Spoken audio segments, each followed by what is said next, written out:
Everyone, আসসালামু আলাইকুম। আজকে আপনাদের মাঝে নিয়ে এসেছি।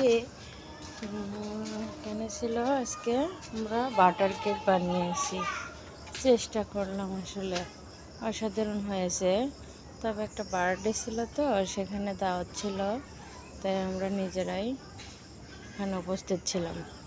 তবে যে তারা আমাদের আপ্যায়ন করেছিল ফুল পিঠা, এদিকে ট্র্যাডিশনাল যা যা দেয়, হ্যাঁ, নাস্তা পানি সবই ছিল।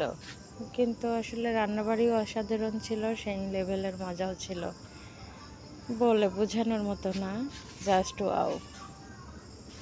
তবে পাতার পিঠা দিছিল, ফুল পিঠা দিছিল, এগুলো মিলেই অনেক সুন্দর। আবার এখানে ভাজা পিঠা ছিল। এই যে ভাজা পিঠাগুলো খেতে অনেক নরম এবং সফট ছিল। তারপর দেখেন, যেখানে গেছিলাম শুধু লাল মাটি আর লাল মাটি, লাল পাহাড়ের মতো। এই যে আমার ছেলে সবুজের মাঝে বসে আছে। আসলে এই দৃশ্যটা অনেক ভালো। আর এদিকে আমরা পোলাও দিয়ে শুটকির বড়া খাচ্ছি, চাপা শুটকির। অনেক মজা লেগেছিল, সেই লেভেলের মজা,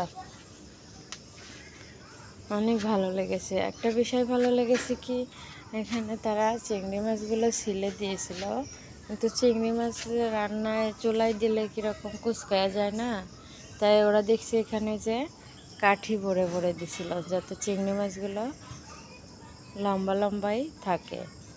তবে রান্নাগুলো অনেক মজা ছিল, অনেক অসাধারণ। এই যে গরুর মাংস ছিল, রোস্ট ছিল, মাছ ভাজি ছিল, চিংড়ি বোনা ছিল, পোলাও, সাদা ভাত সবই ছিল। তো অনেক ভালো লেগেছে। তবে চিংড়ির ভিতরে যেভাবে কাঠি ভরে ভরে দিয়েছে, আসলেই ভালো লেগেছে আমার কাছে বিষয়টা। নতুন একটা আইটেম, নতুন দিগন্তের দিশা। এই যে